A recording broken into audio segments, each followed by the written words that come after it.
pertama yang sibahah. Sibahah itu apa kemarin? Berenang. Itu dia batal puasa saat dia yakin bahwa jika dengan berenang itu maka air masuk ke manfaz maftuh atau telinga dia atau kubul atau kubur dia, walaupun tidak disengaja. Saya tidak sengaja memasukkan air misalnya ke dalam telinga saya, tapi kalau dia yakin atau kebiasaan dia saat dia menyelam ke dalam air maka batal puasanya, seperti itu. Jika dia yakin bahwa ini kalau saya berenang pasti nih nanti air akan masuk ke telinga saya, maka dia nggak boleh berenang ketika itu.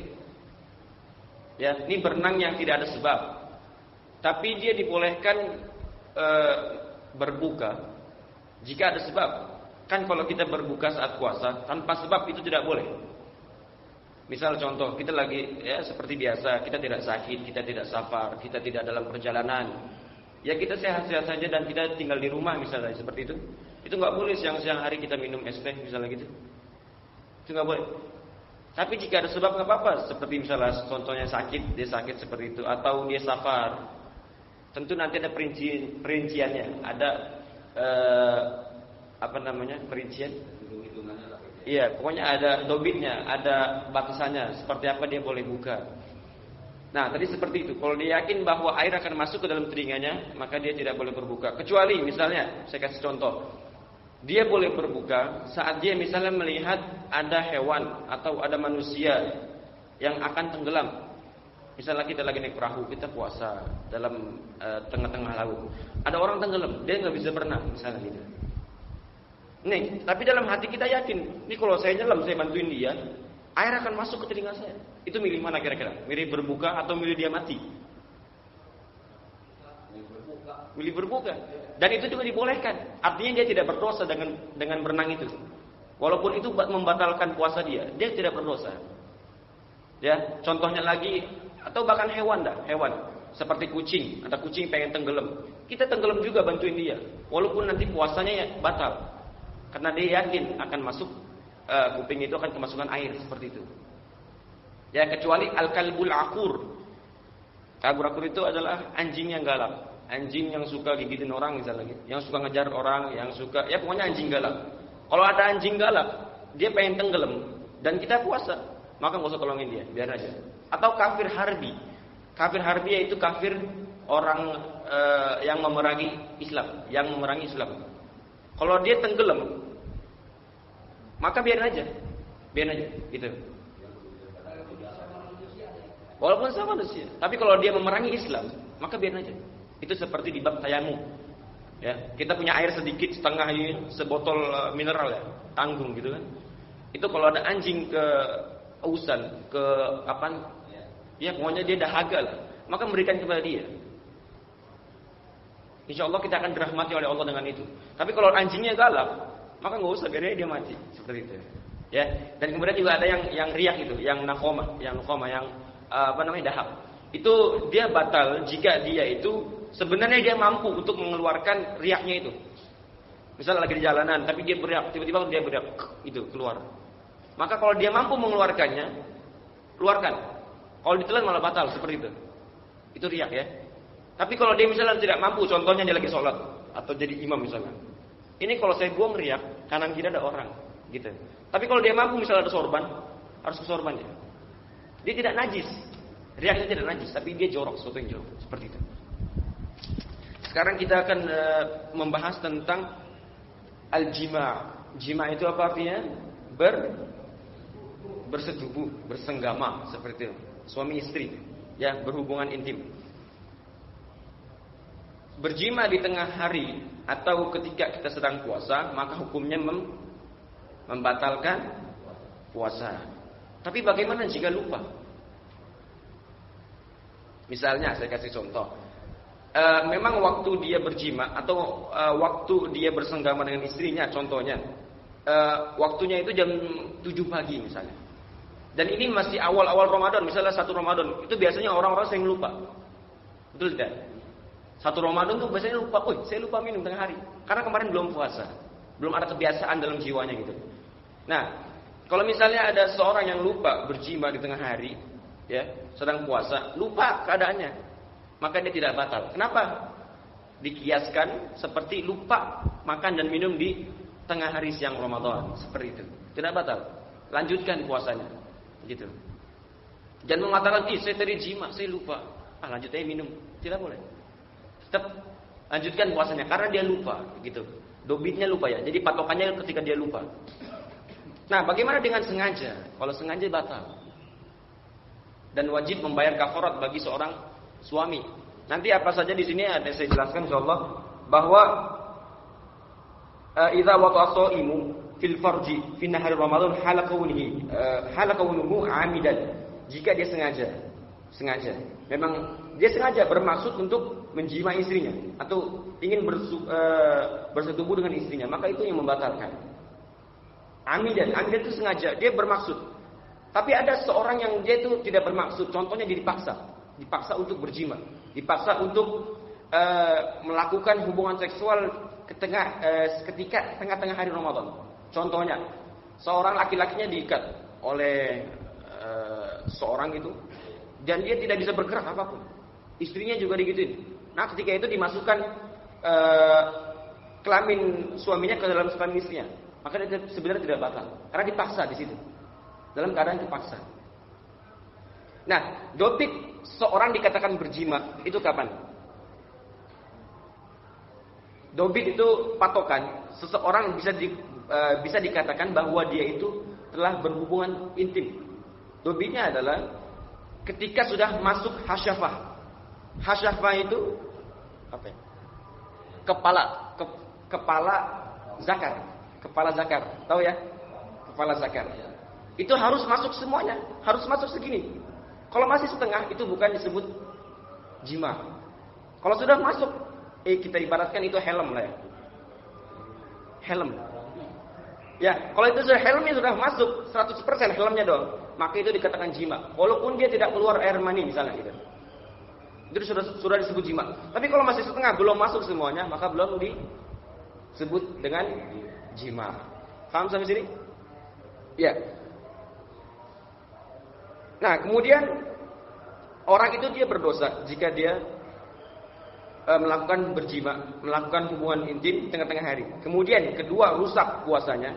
Ketiga, wujubul imsak, baqiyatun nahar.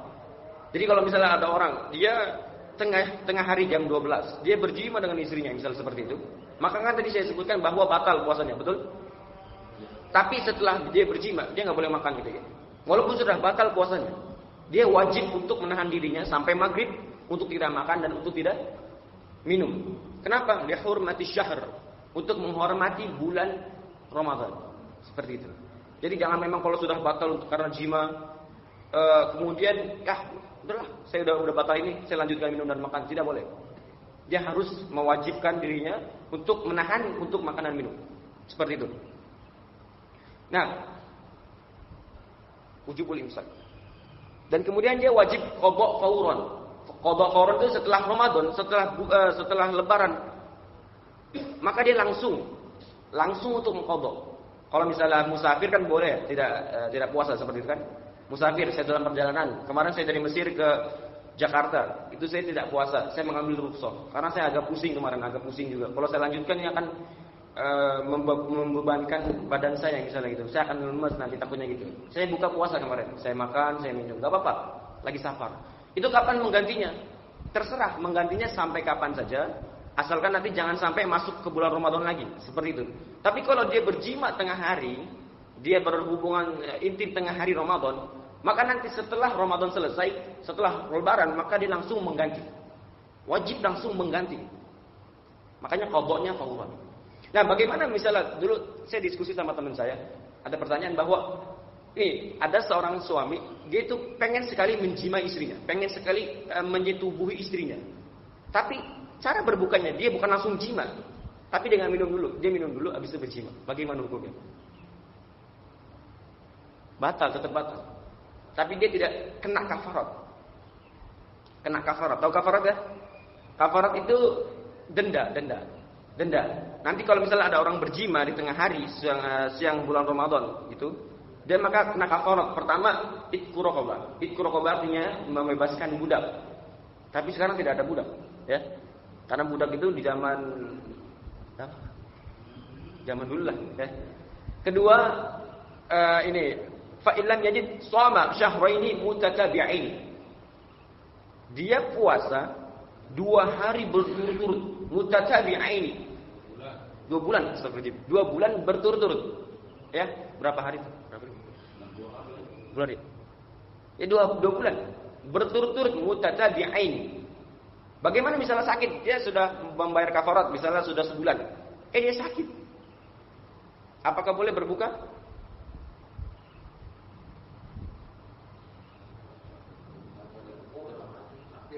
Nah, dia boleh berbuka, tapi dengan syarat nanti dari awal lagi ngulangnya.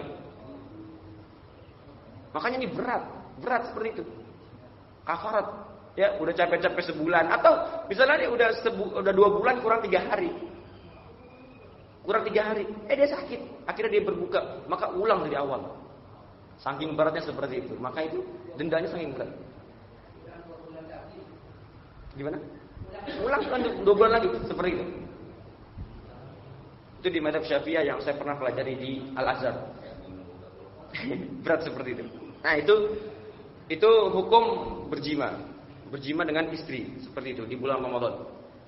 Ya, tadi paham ya dobitnya, patokannya ketika dia sudah masuk hasyafah, helmnya. Kalau masih setengah atau masih separuh gitu, itu belum dikatakan dengan jima seperti itu. Itu sama saja dia keluar air mani atau tidak. Yang penting hasyafahnya sudah masuk. Yang penting helmnya sudah masuk, maka disebut dengan jima seperti itu. Nah, kemudian ada lagi al-istimna'. Istimna' itu dia memainkan atau dia memegang farjnya, kemudian dia keluarkan dari situ. Artinya keluar paksa. Kalau bahasa Indonesianya apa? Onani, seperti itu. Ya. Apakah membatalkan puasa? Batal. Jika dia keluar air mani, gitu. Ya, batal puasanya. Tapi dia tidak wajib kafarat. Kafarat itu wajib hanya untuk yang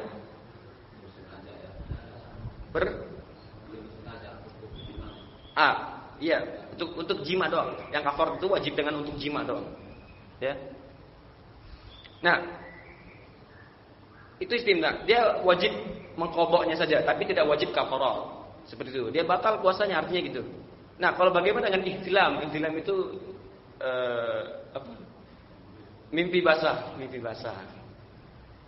Misalnya ya, orang belum nikah misalnya gitu. Dia tiba-tiba siang hari, kemudian bangun-bangun kok melihat air mani gitu. Apakah batal puasanya? Batal tidak? Tidak. Mengapa? Karena tidak sengaja, betul? Tidak sengaja mimpi. Mimpi itu kan bukan keinginan kita. Artinya mimpi itu yang membawa kita. Artinya mimpi itu yang menguasai tubuh kita, betul gitu?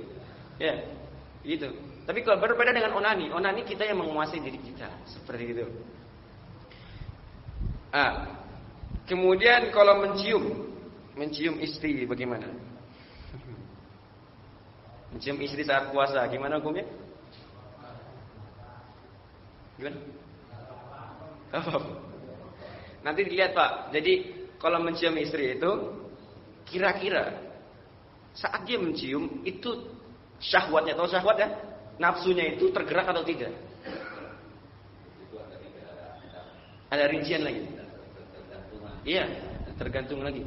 Kalau dia misalnya mencium istrinya tanpa hail itu tanpa pembatas. Misalnya dia langsung mencium ke pipinya, misalnya gitu.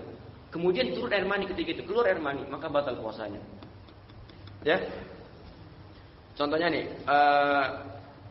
fa in kana lamsu ma'a hail fala fitra wa in anzal. Ya. Jadi disyaratkan in kana al-malmusu ghairu mahramin. Jika seorang yang dicium itu adalah seorang yang bukan mahram. Paham ya bukan mahram ya? Seperti istri itu mahram atau bukan? Tidak. Dia ghair mahram, bukan mahram kita. Artinya dia boleh dinikahin. Kalau yang mahram itu seperti ibu, seperti adik, ya, seperti anak itu nggak boleh nikahin. Itu makanya disebut mahram. Tapi ghair mahram artinya dia boleh nikahi. Seperti zaujah itu artinya istri. Gitu. Isyaratha li fasadi shaum bi khurujil mani. Dia disyaratkan batal puasa saat dia keluar air mani. Ayyakuna bila ha'il. Saat dia mencium itu tanpa ada penghalang. Artinya langsung ketemu kulit seperti itu. Ya. Atau megang yang sama aja. Ya. Contohnya kebiasaan dia saat megang istrinya, dia keluar mani misalnya. Kebiasaan dia, maka haram bagi dia untuk memegang ketika itu. Kalau turun maka batal. Kalau turun air mani maksudnya. Jadi kalau keluar air mani saat memegang, ya, maka batal puasanya. Apalagi tadi kebiasaan dia saat memegang istrinya, kemudian keluar air mani, maka batal. Ya, kalau dia misalnya tidak takut bahwa ini kalau saya cium istri saya nggak bakal keluar air mani, misalnya. Dan saya nggak bakal tergerak untuk melakukan hubungan suami istri saat siang hari. Artinya dia yakin, ini saya nggak bakal terjerumus kepada jima lah, misalnya gitu ya. Maka tidak apa-apa. Tapi ulama Syafi'i mengatakan al-aula tarkuha. Jadi lebih baik tinggalkan dulu. Karena nanti siapa tahu syahwatnya tiba-tiba naik gitu kan ya. Maka lebih baik ditinggalkan dulu. Itu. Nah, kalau malamnya langsung lah. Kalau malamnya nggak apa-apa, bebas. Dari maghrib sampai subuh seperti itu. Silakan. Nah, bagaimana kalau dia misalnya ada hailnya, hail itu apa tadi? Penghalang. Dia mencium istrinya, kemudian dia menciumnya misalnya di kerudungnya, atau ya di mana, pokoknya ada penghalang. Dan dia keluar air mani maksudnya. Apakah batal puasanya? Tidak batal. Di sini disebutkan, wa in kana al-lamsu ma'a hail, apabila memegang atau mencium istrinya, ya, dengan haid, dengan perantara, dengan kain misalnya, fala fitra wa in anzal, dia tidak batal walaupun dia keluar air mani, seperti itu. Ya. Contohnya Ki, kasih contoh buat Ki. Jadi wa in lama sama la yustaha qafan. Jika dia memegang benda, contohnya memegang batu akik, guru saya ngasih contoh kayak gitu. Kemudian keluar air mani. Ada nggak yang gitu Ki? Ada nggak? Contohnya memegang batu akik dia bersyahwat misalnya gitu. Contohnya seperti itu. Ya. Dia bersyahwat dan keluar air mani. Apakah batal puasanya?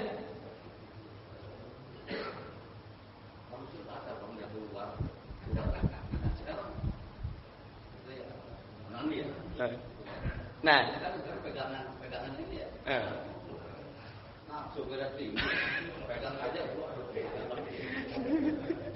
itu mungkin orang yang terlalu tinggi nafsunya.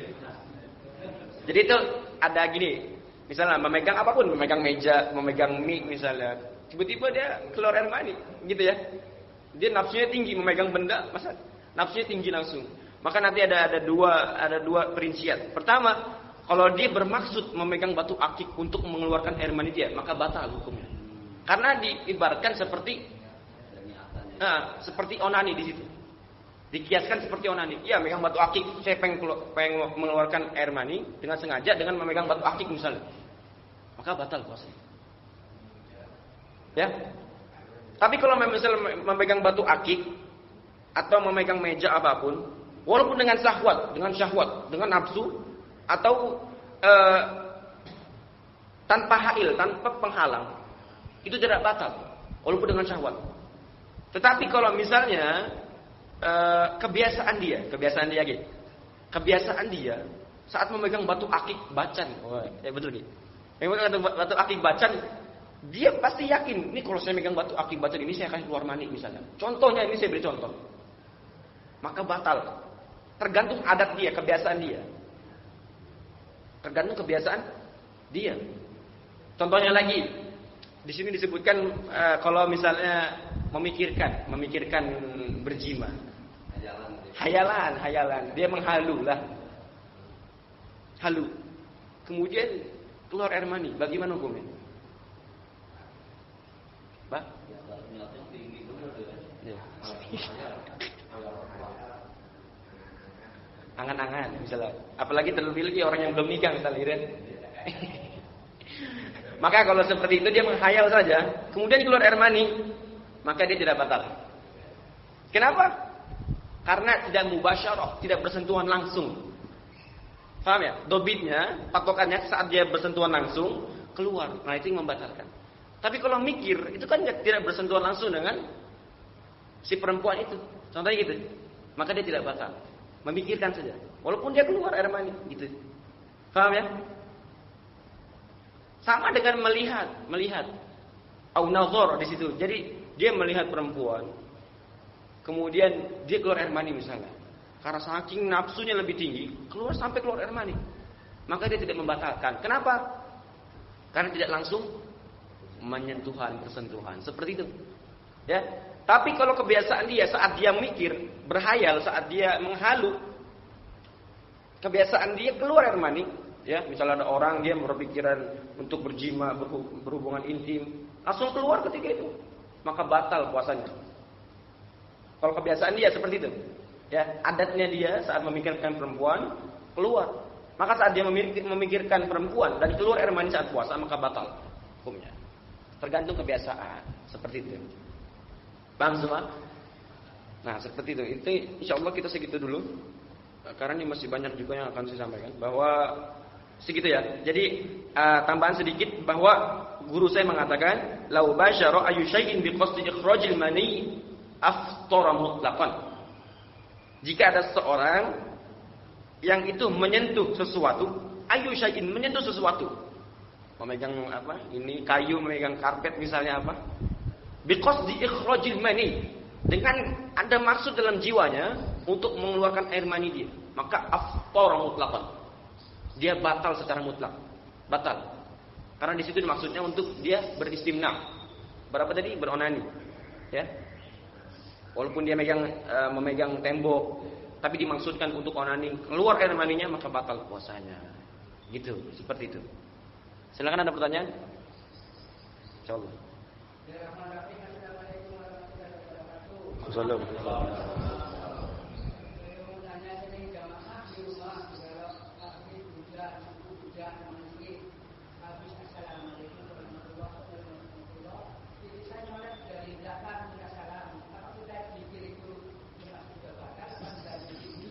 Oh, jadi maksudnya sentuhan suami istri batal atau tidak seperti itu? Oh. Bersentuhan suami istri seperti ini. Jadi ada 4 pendapat, bahwa 4 madhab mengatakan. Pertama, Imam Syafi'i. Imam Syafi'i yang kita pakai di sini, bersentuhan suami istri maka membatalkan wudu.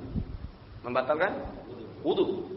Yaitu Imam Syafi'i. Jadi kalau kita misalnya bersalaman dengan istri kita, maka membatalkan wudu, seperti itu. Kedua, madhabnya Imam Malik. Imam Malik itu tinggal di Madinah beliau. Ya, sekarang sudah meninggal. Gurunya Imam Syafi'i. Beliau mengatakan bahwa batal wudunya menyentuh istri jika dalamnya ada syahwat. Ya, jika dalamnya ada syahwat, ada nafsu, ketika bersentuhan dengan istri ada nafsu, maka batal wudunya.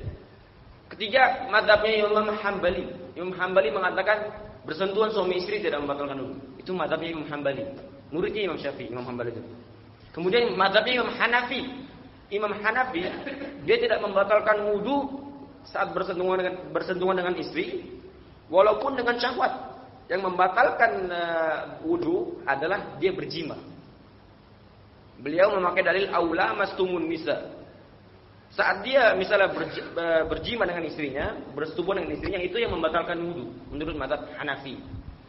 Nah, kita memakai mazhab Syafi'i, betul? Nah, bagaimana dengan zikir? Zikir tanpa wudu, gitu kan tadi bertanya.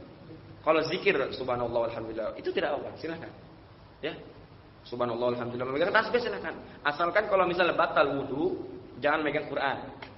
Kalau baca Quran tidak apa-apa, melafal Quran. Misalnya kita pengen murojaah surat yang dibaca tarawih misalnya gitu, qul huwallahu ahad, Allahu samad, tanpa berwudu enggak apa-apa. Asal jangan memegang Quran, seperti itu. Karena tidak bolehkan, tidak diperkenankan untuk memegang Al-Quran, mushaf terlebihnya gitu, saat dia berhadas kecil ataupun besar, seperti itu. Seperti itu ya. Satu lagi mungkin.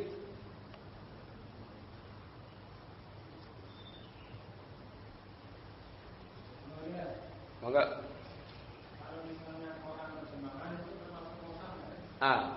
jadi di sini sebut mushaf itu bahasa Arab ya, Pak? Jadi ada terjemah. Itu berbeda ulama di situ. Ulama di pesantren saya, jika ada perempuan yang haid, santriwati yang haid, itu diperkenankan memboleh baca Al-Quran yang ada terjemahnya. Tapi yang muktamad di mazhab Syafi'i, yang dipegang kuat di mazhab Syafi'i, tidak boleh. Jadi kalau orang berhadas besar, itu tidak boleh megang Al-Quran. Baca sekalipun nggak boleh. Ya, kecuali ada beberapa hal yang dibolehkan di mazhab Syafi'i untuk membaca Al-Quran saat junub. Contohnya, pertama, dia pengen baca doa safar. Tahu doa safar? Subhanalladzi sakhkhara lana hadza wa ma kunna lahu muqrinin wa inna ila rabbina lamunqalibun. Walaupun dia keadaan junub, tapi karena bacaan Qur'annya itu untuk berdoa, maka tidak apa-apa. Contohnya lagi, kebiasaan dia sebelum tidur dia baca ayat kursi. Ya. Kan tidur dalam keadaan junub tidak apa-apa, betul? Maka enggak apa-apa. Kedua, guru ngaji. Dengan syarat bacaannya dipotong-potong. Contohnya guru ngaji ibu-ibu misalnya, kan? Ibu-ibu ngajar ngaji. Ngajarnya gini, Bismillah. Langsung muridnya ikutin. Bismillahirrahmanirrahim gitu. Qul huwallahu ahad. Diikutin juga. Allahu as-samad. Jadi dipotong-potong. Enggak boleh langsung qul huwallahu ahad, Allahus samad. Karena apa? Karena dia sedang najis diri. Sedang janabah. Nah, itu yang muktamad di mazhab Syafi'i, bahwa ketika orang lagi junub tidak boleh membaca Al-Qur'an. Seperti itu. Walaupun ada artinya juga tidak boleh. Seperti itu. Baik, kita cukupkan. Semoga ilmu yang kita dapatkan hari ini, pagi ini, menjadi berkah untuk kita, menambah ilmu kita, menambah kedekatan kita kepada Allah Subhanahu wa ta'ala. Hadani Allahu wa iyyakum. Assalamualaikum warahmatullahi wabarakatuh.